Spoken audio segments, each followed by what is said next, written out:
So, in డీటెయిల్‌గా అసలు PCOD ఏ age group నుంచి స్టార్ట్ అవ్వచ్చు.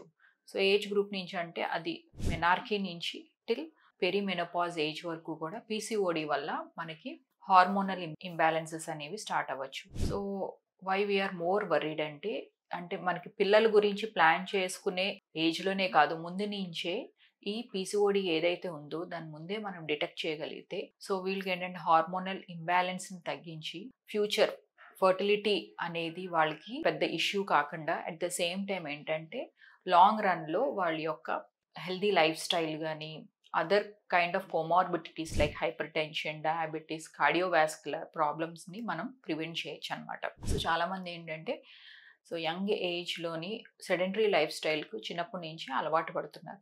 సో ఈ సెడెంటరీ లైఫ్ స్టైల్ వల్ల ఏమవుతుందంటే వీళ్ళకి బీఎంఐ అనేది ఉండాల్సిన ఏజ్ కంటే ఎక్కువ ఉండటం, బాడీ మాస్ ఇండెక్స్ అంటాం. ఉండటం వల్ల ఏంటంటే వీళ్ళకి వెయిట్ పుట్ ఆన్ అవ్వటం. సో కావాల్సిన ప్రోటీన్స్ ఏవైతే బాడీకి కావాలో, విటమిన్స్, పోషకాలు అందవు.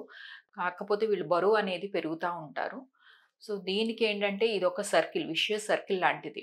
సో అసలు ఫస్ట్ పీసీఓడీయా లేకపోతే మెటబాలిక్ డిస్ఫంక్షన్ వల్ల పీసీఓడీ వస్తుందా? సో ఇదొక సర్కిల్ లాగా కంటిన్యూ అవుతా ఉంటుంది.